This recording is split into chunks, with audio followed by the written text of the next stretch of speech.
This conversation is part of an interview project through the Yale Forum on Religion and Ecology.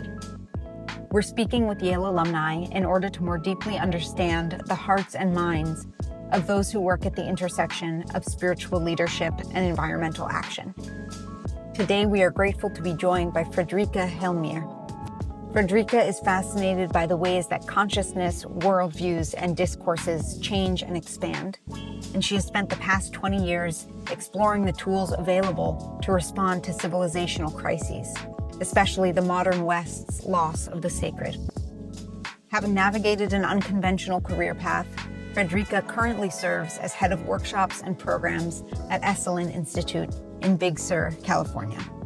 So yeah, to start, I'd really love to hear a little bit about how kind of your interest in sort of both spiritual and environmental transformation, healing, action, leadership kind of got sparked and has taken shape.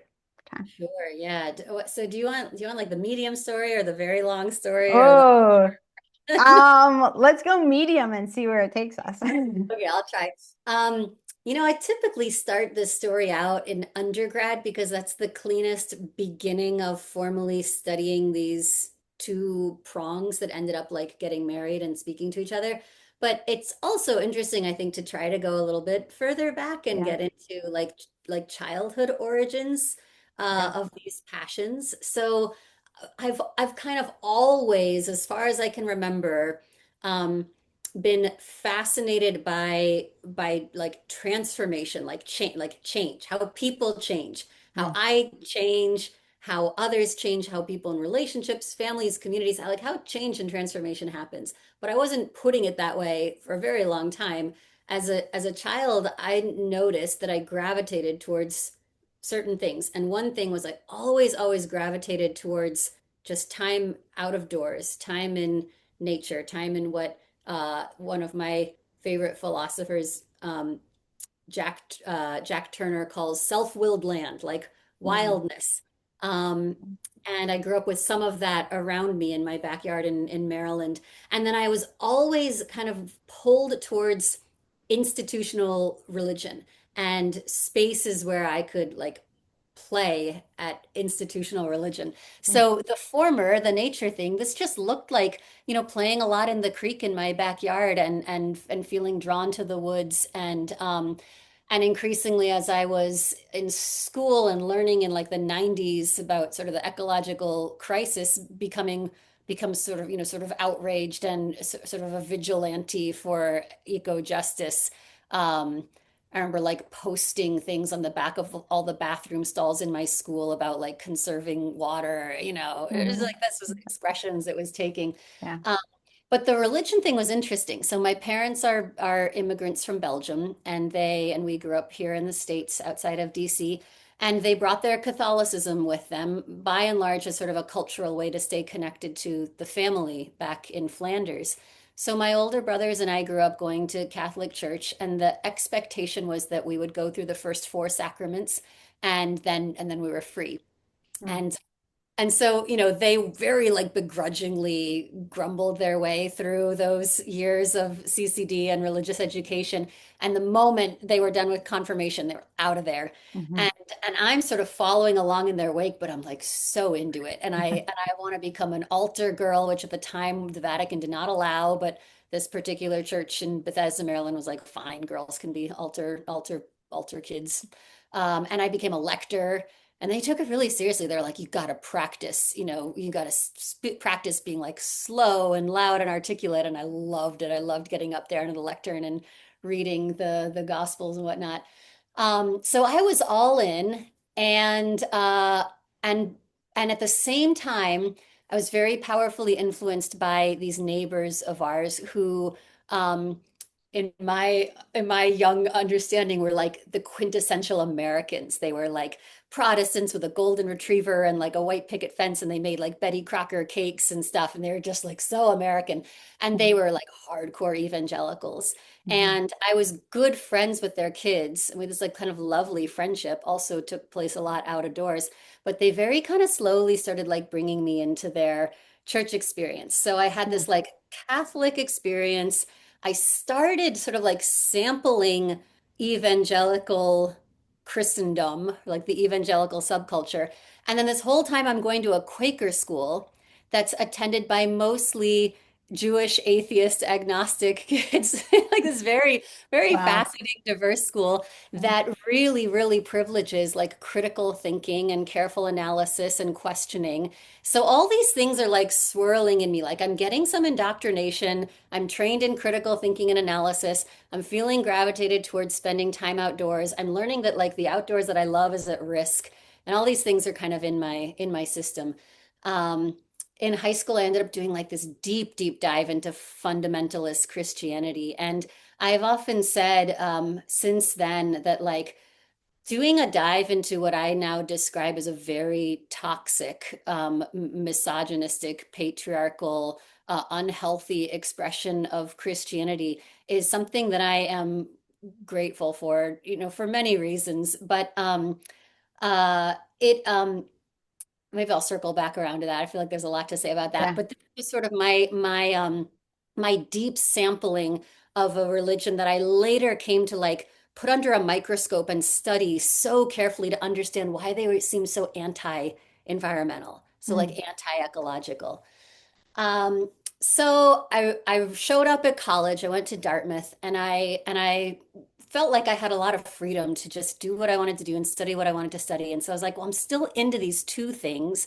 I don't have to choose. I'm just going to pursue them both. I'm going to study religion because I have both a personal practice of it, and that again is sort of shaped by the Catholic, like bells and smells, and that particular way of understanding like the holy and the sacred. We can circle back around to that later.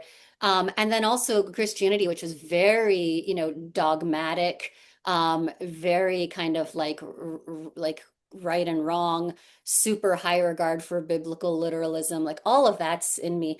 I Mhm. have this own kind of practice that I feel like there is meaning there, and I want to keep on practicing, but I also want to study it. And I felt like I hadn't had a lot of experience being around people who both identified as Christians and intellectuals, both.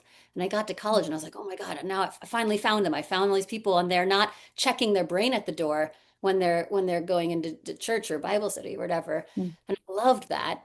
So I wanted to keep on studying religion and I wanted to study it so I could better understand like people and this world that we're in. This was just so clearly to me a force that is shaping the world that we're in. So I study religion and then I was like, well, I also want to study environmental science because this is the crisis of our time. And I want to understand it and I want to be in these spaces and I want to have tools to be able to travel more like adeptly in natural spaces and understand what I'm interacting with. So I study both of these things side by side, and very slowly, what starts to happen is as I spend more and more time um, hiking in the White Mountains and backpacking with college friends, that place begins to take on elements of the sacred, of the holy. I mean, on one really basic level, like a space of deep, profound human connection is happening there. These are sites of like deep, deep conversation and deep explorations and asking the big questions to each other. But increasingly, it is becoming explicitly church. Like we Mm. stop going to church on Sunday mornings and we start going backpacking in the White Mountains. Mhm. And then these spaces start to become, they just start to take on like a liturgical component. Like we're reading poetry or Wendell Berry or Anthony DeMello or whatever. We're reading that on that above tree line, and we've got like that's our scripture, and then we've got like granola that's like our Eucharist, and we've got like the wind in the trees is like our Mm. choir, and I started to really feel like I had discovered like Church of the Wild. And I began to realize that what I was studying in my environmental science classes uh, spoke to and mattered for and needed the conversations and questions that were happening in my religious studies classes, that these two worlds actually really spoke really well to each other. Mm. So I ended up doing this big thesis that was like really trying to understand the ways in which Christianity like was and was not earth honoring, like hadn't been but could be. So I took the Nicene Creed and then I did this like typology of different Christian responses from across the spectrum to parts of the Nicene Creed. And it was really nerdy. It was like, what about, sin? How do we understand sin in such a way that's more like redeeming ecologically? Now let's do salvation. Now let's do Holy Spirit. Let's do Mhm. Christ. Let's do God. Let's do all the different Right. pieces. And that was fun. And I was like, oh my God, these two things, go together. And as far as I know, I was one of a very, very tiny handful of people at the time that this was the double major. And so it got kind of some attention. And I started to work the muscle of like explaining how these two go together. And felt very like proud of myself for putting two seemingly unrelated things in conversation. Um, I left college and I went and I joined the Peace Corps. And I lived on a tiny island in the Visayan region of the Philippines called Olango Island. And I lived among fisher folk. And I was doing environmental education. And it was kind of like beautiful and like a disaster, and like fun and miserable, like all the all the things all rolled up into one. Man, I got a lot to say about the Peace Corps. Um, but this was an interesting experience because for the first time in my life, I was, I had traveled quite a lot. I had lived abroad. I had traveled all over the place. My family was still in Europe, but this was my first time kind of living in like some semblance of solidarity with people on the margins. And I developed a kind of like class and racial analysis that had been pretty weak before and started to kind of come into my thinking about ecology and spirituality. And then all of a sudden it was this like trifecta. It was not just ecology stuff and religious stuff. Now there was like the social justice, sort of like racial class and gendered analysis that like you couldn't ignore. And I started to bring that into the conversation as well. Um, yeah, and I left the Peace Corps and I was like a vagabond in northern India for a while and taught English to Buddhist nuns and um, made my way back to the States eventually. And this is when I was like, okay, I'm not done diving deep into both of these things, either of these things. I want to keep them both up and I want to go deeper and like this feels so rich and potent. It just continues to feel Mhm. more rich and more potent. So I applied to the Div school at Yale. I knew I wanted to go to Divinity School, so I applied to Divinity School. So chose to go to Yale. And after my first year, I added on the forestry school. At the time, it was the Mhm. forestry school. Now it's what is it called? The School of School of the environment. Thank you, School of Yeah. the um, and this continued to be this like quirky, delightful, like kind of bizarre combination. Even with Mary Evelyn and John there and the Forum on Religion and Ecology established, there weren't very many of us. And I think it often felt like we were sort of explaining. But the same thing was happening. I felt like I was an ambassador to both worlds. At the Div School, I was kind of representing the questions and the interests of what was being talked about down at the forestry school. And I would bring that into the classroom. And I kept thinking, we're being sort of prepped and primed to go out and be the faith leaders of the world. And I'm not seeing us developing a real competence around how to speak religiously and spiritually about climate change and about this like pressing crisis.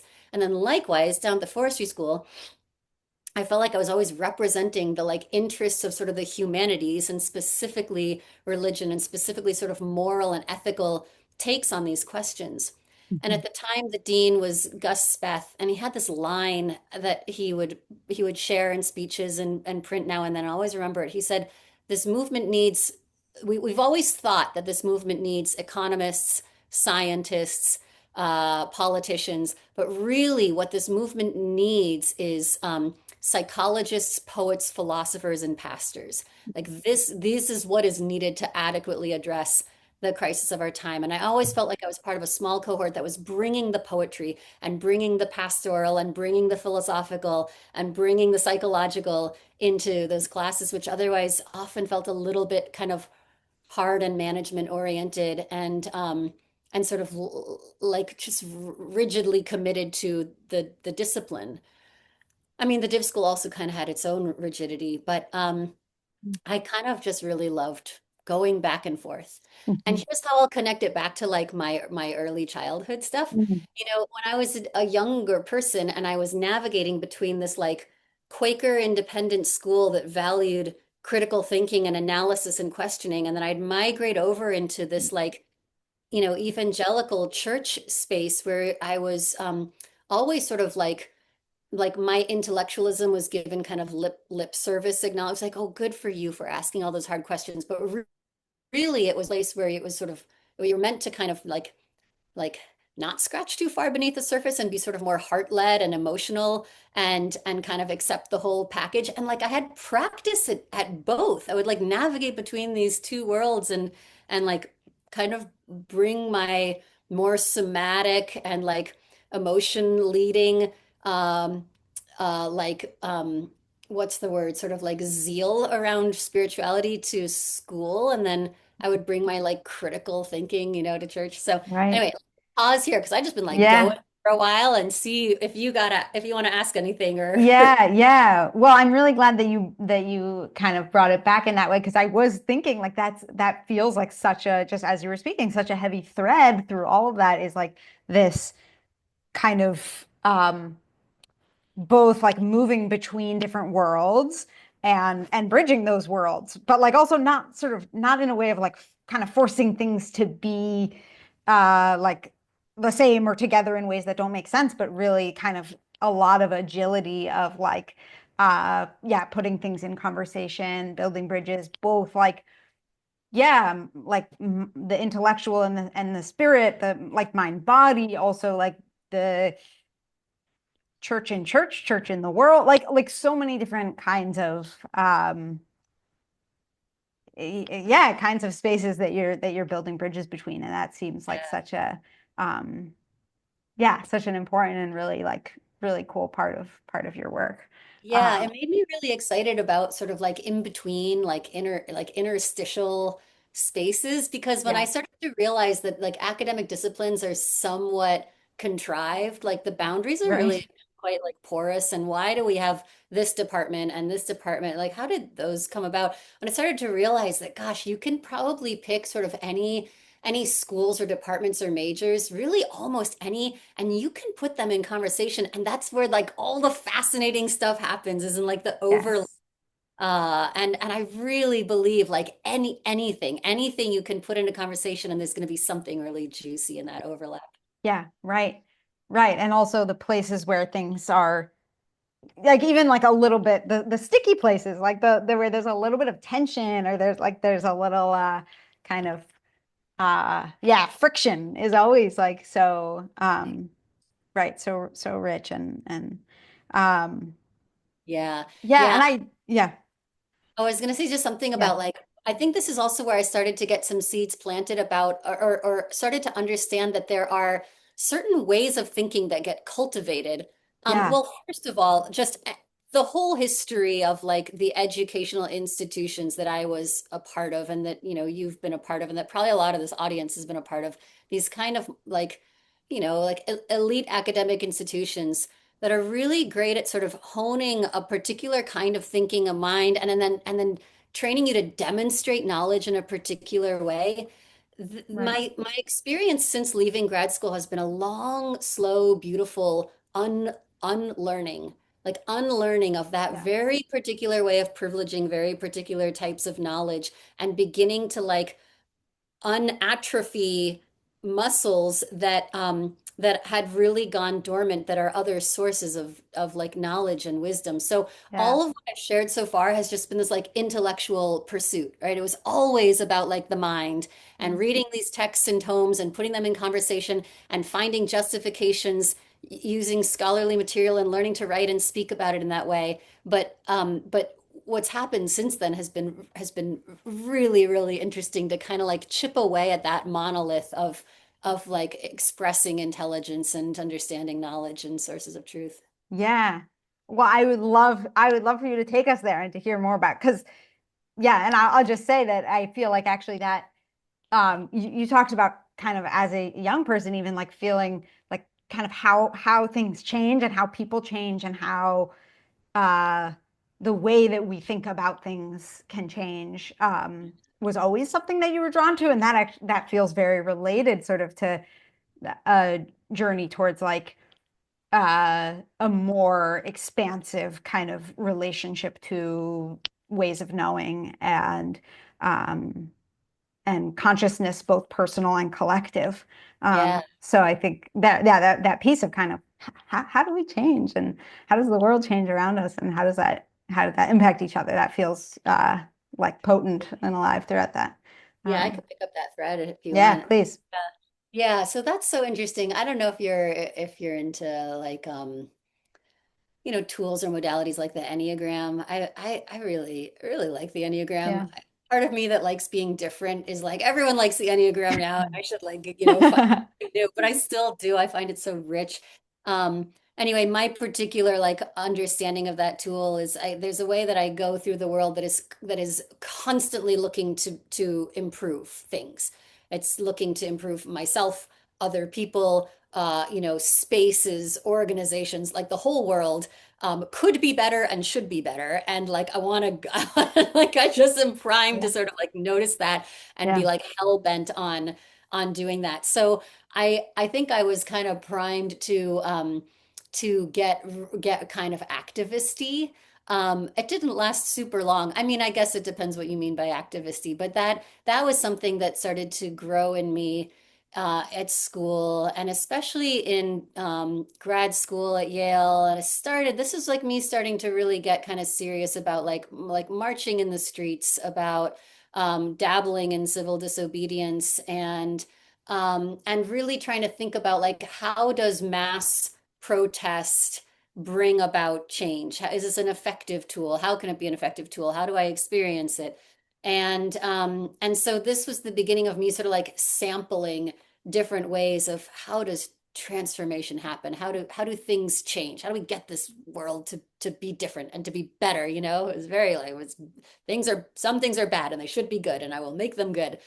Um, when I left grad school, I moved out to Seattle and I had this opportunity to be an adjunct professor. I did like the adjunct hustle around Seattle University. So University of Washington and then SU, Seattle University, a Jesuit school, and then this little tiny Assemblies of God University out in the outskirts of Seattle. A fascinating place. Um, and in all of these spaces, I was teaching courses that were in various ways at the intersection of ecology and spirituality. Some of them were light on the religious element, a little less interest in that. Some of them really wanted to bring those together. And I was so tickled that, like, as a relatively young person without a doctorate, I was in the classroom teaching the stuff that I really cared about. I was sort of just like taking a lot of what I'd studied in undergrad and grad school, making it, relevant and adapted to these spaces, and then I was teaching it. And so this was like, okay, how is the classroom a site for transformation? A site, how do I set the table for these students to be changed? And in some cases it was very, very subtle, like the needle barely moved, and in some cases there's like dramatic shifts happening before my eyes over the course of a semester. And so I liked that experiment. It was sort of like, what role can I play as an instructor or a teacher or a guide in this classroom space to like bring about some real change. Um, and that was fun. And then it ran its Yeah. course. And then I kind of got into nonprofit work. I did a bunch of global interfaith peace building for a while. Um, this was my most like how shall I put it, like like my Instagram feed during these years. We always got a lot of attention because I was traveling to these fascinating places, mostly a lot of former genocide sites, and working very closely with colleagues who are part of grassroots interfaith organizations. And interfaith was defined as uh, um, like more, three or more of religious expression or religious institutional affiliation, spiritual expression, or indigenous tradition in the composition of the group. It was like the UN of like grassroots interfaith groups all around the world. So I got to travel around and work very closely with groups that were Yeah, that we're just trying to sort of like address roots of conflict, but in these spaces. And I was always kind of just paying attention to in what ways is the land that you are in a participant, like an actor in all of this? How is it sort of fueled? How is the perceived resource scarcity fueled these interfaith crises? How is it playing a role in the reconciliation? And I got to go to some wonderful places. I went to Uganda and Rwanda. I went to parts of India, Sri Lanka, Cambodia, Bosnia. I got to go to Standing Rock for that huge day when all the veterans and faith leaders descended in there. Um, Sarajevo, yeah. And that was lovely. And it was also kind of like an experiment in like what do you do when there's a sort of fundamental like dysfunction also happening in an organization? Like how long do you stay? What do you do when like at its roots it doesn't feel like this is really ultimately all that effective, or at least you're not seeing how effective it is? And that was another hard lesson. It was like the Peace Corps, it's like I'm trying this out. I went in with a lot of idealism and like this is hard. This is hard Mhm. work. It doesn't always come easily. You don't always see the results. Yeah. Um, so I moved from that into a space. This was an interesting phase. I worked for an organization called Spiritual Directors International. And spiritual directors or spiritual companions, this comes out of the Jesuits, I think the Ignatians, but it's now found in all these different faith expressions and traditions. And this was a network that was developing professional tools through like webinars, workshops, conferences for anyone who self-identifies as a spiritual guide or a Mhm. spiritual companion or spiritual director. So we were doing things like, contemplative practices, grief work, death and dying, um, dream interpretation. This is really, really interesting stuff.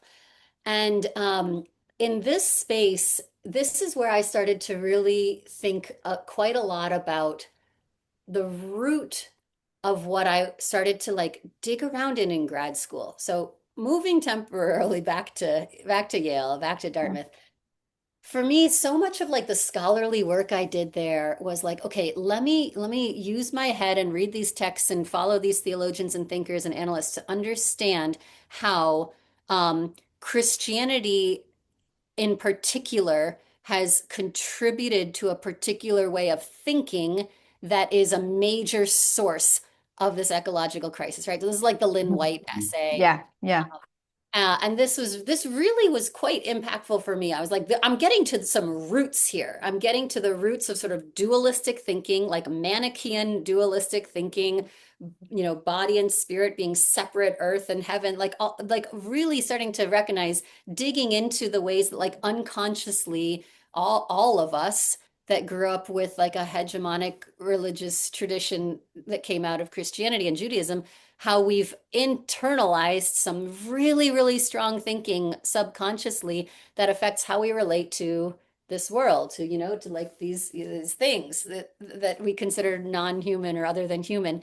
And and I really felt like I was finally getting to like the heart of things. And it felt very justifying. I was like, I'm in the right place because I really want to get to the roots. I really want to get to the roots. And the roots seems to be a particular deep way of thinking specifically about who we are in relation to the natural world. And when I was with Spiritual Directors International, I kept sort of looking for like, okay, what tools are we giving these folks to help those that they're companioning and guiding to be thinking about that particular, that particular grief, like that particular separation of the natural world, and that as a root of maybe whatever else is showing up in their lives. I didn't find much. And this was about the same time that I started paying attention to what was going on with the emerging psychedelics movement. And I found myself wondering, we've got all of these spiritual directors and companions in our network. Most of them are white Christian women in their 40s and 50s based in America. But nevertheless, they're like working with millennials, and increasingly they're going to see folks coming to them and either saying, I had an experience with plant medicine and I need help making sense of it, or I'm planning to do something. Can you help me prepare? Or will you even like be with me while I try this out? And that we were going to be sort of woefully unprepared for this movement. So I started kind of talking and I was like, I think we need to start talking. I think we need to bring psychedelics into this space. And the organization was not interested at the time. I don't know if they are now, but they really weren't. And so this was my pivot then into psychedelics. I joined a startup called the Synthesis Institute that at the time was kind of like the gold standard of psychedelic practitioner training for people who wanted to work with psilocybin. And I came on board and helped to design and then direct this 15-month online program for people to become sort of safe, responsible, trained, informed, ethical facilitators, guides for psychedelics and for specifically for psilocybin. And for me, this all of a sudden it was like all coming together. It was like this is a fascinating tool for transformation. It's not the only one, but boy, is it a powerful one. This can bring about profound change in people, in communities. You know, this can on a global scale, right? On like a cosmic scale. Folks talk about that scale as well. Um, but also for me, it was like, gosh, if there were ever something that could help pretty dramatically for us to think differently, here is something that's really potent and really, really interesting. So if we've gone through our lives like I have, in all of the subtle and direct and indirect ways, taking in messaging that I am separate from the rocks and the trees and the air and the animal, that I am uniquely separate and different, and that it's going to take a whole lot of like plumbing and like sort of endless, I don't know, meditation and whatnot to undo that. This is a very, very interesting tool to bring about like a whole different like reforming neurological pathways to be open to a reset. And that was what I was bringing into my work in psychedelics. So whereas a lot of folks were coming from the mental health therapy, public health, psychopharmacology angle, business angle, whatever it is, I was coming very, very explicitly from this sort of like spiritual, oh my gosh, look at this little moth that just landed on. Oh, Isn't that oh cool? my gosh, Hi, amazing. welcome. Welcome to the moment. What was I saying? Um, uh, yeah. Yeah, you're talking about like just that this can be a really transformative uh tool that you were bringing Oh, I was to coming that at it from space. like the Right. spiritual, yeah, from the Yeah. spirit. This is like a tool for spiritual maturation and development. I continue to be less interested and competent on the field of trying to address this from a therapeutic Mhm. perspective, and much more interested in like this, what is this offering for one on a spiritual path? Yeah. Yeah. Wow. I mean, it's amazing just like just all these different models for transformation that you've taken us through in kind of your own um like your own life that you've kind of used or experienced, experimented with, and you talked about like just to reflect back some of the things I heard because it's an amazing range, like kind of activism in whatever kind of maybe in a somewhat traditional sense. Talk about education as transformation, classroom as transformation. You talked about kind of like nonprofit world, grassroots organizing, spiritual guidance, and like plant medicine and spiritual guidance. And so it's really like it's really amazing to see all of those um, through that same lens of like how can we uh, really fundamentally transform uh, our relationship to each other, to the living world, to kind of how we see um, ourselves, what we're doing here. Yeah. Um, and I'm curious to kind of ask also about like, I mean, I'm guessing that from the way that you're speaking, that there's not sort of an end point to that, right? It's not like, oh, we're trying to transform in order to get to this point, right? Like that's maybe you were saying at a point when you were kind of involved in activism in a certain way that maybe that's more related to that, like there's this problem and I want to get to this solution. Um, So I'm guessing that you're not thinking about it in exactly that way at the moment, but I am curious, like when you think about kind of the transformation that you're like longing for our world and that you're helping to facilitate for people and inviting people into, um, kind of what does it look like? I mean, I've picked up a sense of like interconnection that seems really central. But yeah, can you like, yeah, play out a little like what Yeah, I guess there's reaching been towards? like a couple different scales at which I've like oriented towards bringing Hmm. about change. Like for a while, I was on the board of, I mentioned Green Faith earlier. There's sort of a Pacific Northwest version of that called Earth Ministry, and they work to get um, congregations to get sort of informed and educated, and then go and advocate for environmentally progressive policy.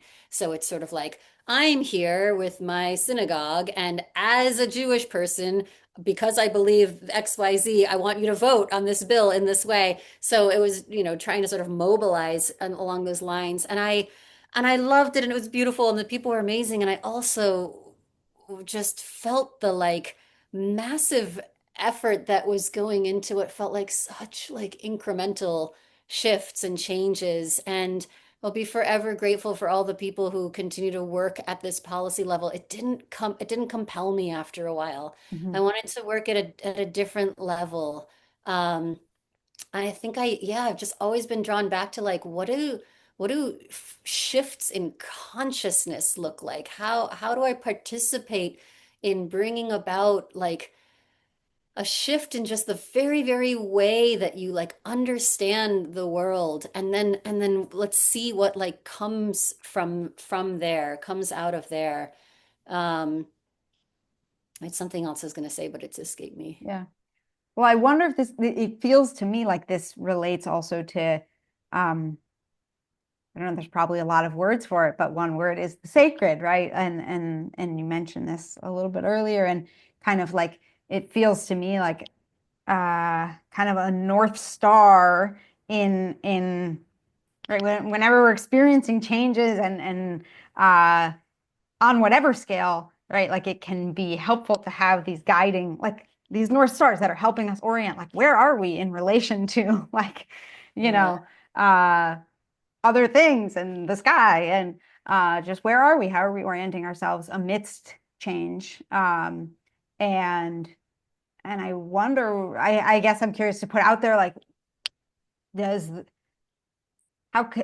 does the sacred feel like something that can sort of be a grounding force within transformation, or what are the grounding forces? What are the things that maybe we can like hold on to as orientation points, to help us sort of find our way, not along one clear path, oh, we're going that way, but to kind of help us stay oriented in a direction that feels, uh, Oh, yeah. I I don't know, get what you're saying for sure.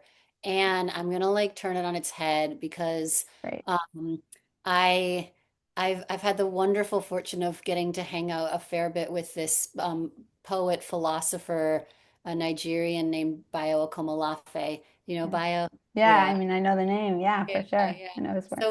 So every now and then I'm like, what would Bio do? What would Bio say? And Bio would be like those Karens, those guideposts, like, no, it's like the cracks, like descend into the cracks and get Mhm. disoriented and lose your way and like let go of the Karens. Like we're invited into a time of like profound disorientation and using that space as like our classroom and our guidance. I feel like any time that there's something that feels sort of like conventional to me, I wonder I wonder like what does the flip of that look like? What does the unexpected version of that look like? What would bio Mhm. what would bio bring in here? Yeah. And uh and I think I don't have wayposts. I don't have ground. I don't have a whole lot of, I mean, I got the things I can say about like what keeps me grounded amidst polycrisis and turmoil, but I don't know, it's just the things, the sort of standard sort of superficial like daily practices that keep you sane, I suppose, and I can Mm, talk about those, but I'm a little more interested in like what if we all just need to get lost together? What uh-huh. if we all need to just sort of like sit and witness the dying thing together? Um, Hmm. Well, so I together feels like a key word there, right? That's not nothing. Yeah, yeah, I yeah. mean, Yeah, I like that. I know something I was going to say earlier. Maybe this relates a little bit to the sacred, but I'd mentioned to you earlier this thinking about animism, yeah. and I brushed up against this, of course, in my studies, but for me, it felt less relevant because it wasn't my religious tradition. My religious tradition had left animism so long ago, and I was like, I got to work with like the thing we have here.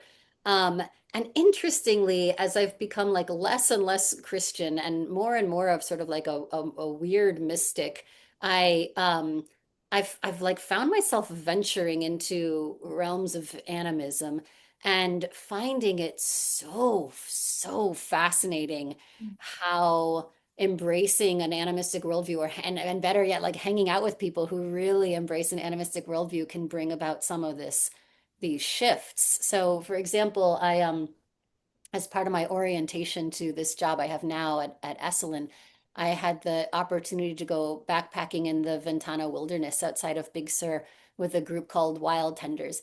And these are folks who for sure would, identify as animists. And we spent 5 days, wandering around, and some fascinating things happened. So one of the things that happened was we're all talking about what we see around us, and almost all of us are referring to various things, as like, what's that thing, or what is it doing, or that, it, they, them.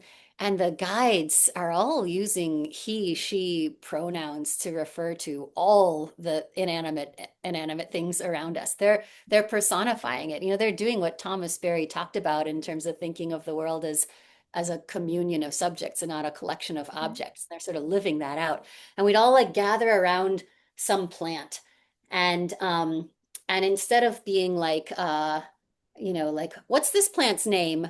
And then learning the name and then being like, cool, and moving on, which our guide Yeah. was like, it's kind of like you walk into a dinner party and you walk around the table and you shake everyone's hand and learn their name and then you leave. Like maybe you've met them Yeah. all, but you don't know them. You Yeah. haven't spent time building relationships. So we'd all like gather around some plant and they'd be like, what do you see? What do you think? What do you notice? And we're sort of touching and be like, smell it, Mm, be like, taste it. What do you see growing around it? And then, for like 20 minutes to talk about sort of its properties and its history and what it's growing in this particular place.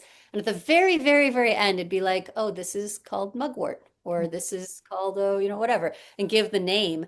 And even the name, it was like, this is a name. This is, a right. name that like we in America in this day and age like to call it. It also has a scientific name. It also probably has an indigenous name that we may or may not know. And then it probably has a name it calls itself that maybe we'll never know. I don't know. Maybe the ayahuasca shamans know those names, but I loved this. I loved this deep dive into a way of moving through the land that was really like personifying it. It was really personifying it. And we found ourselves invited in to have conversations with inanimate objects, with rocks, with the flowing water, with the air, with some grass blades. And it didn't feel contrived. It really was like, oh my God, this is a legitimate way Mm, of going through and relating to the world around us. And we're taking it in and we're leaving bits of our body behind and we're relating and communing. And wow. I found myself thinking, gosh, this is an extraordinary, deep origin root of so many of the religious traditions we have now to kind of tap back into. Mm, wow. Wow. Yeah. Yeah, that sounds like a really, really powerful, yeah, powerful experience, and powerful to have, like you mentioned, like people to to bring you into that, to invite you into a relationship, right? And it's like all of this feels so relational on so many levels because you're talking about relationship with, the world around us, all of this, and relationship with each other as very much a part of that, right? Like you're gathering around these plants together and you're learning from each other, and So I'm just, yeah, I'm really struck by so many layers of relationship that kind of, yeah, to bring us to this root. And I like the kind of tap root and the cracks that you mentioned, right? Like rather than the cairns, but the cracks and the tap root of so many traditions. So thank you so much. I think we're basically at the end of our time here. So yeah, if there's anything that like I don't want to cut you off, No. but I feel like this is a really beautiful, beautiful place to end, and I'm yeah, just so appreciative of you. Yeah, just kind of taking us so beautifully. And I know I said that the word agile at the beginning, kind of learning about your uh, kind of the bridge building that you do, and I felt that agility in this conversation too, just moving between these different uh, kind of themes and yeah, themes and topics so interestingly and weaving things together. So thank you so much. I'm really Thank you for appreciative. holding this space and Yeah, inviting in the conversation. I appreciate it. It's an honor to yeah, be a part of it. thank you.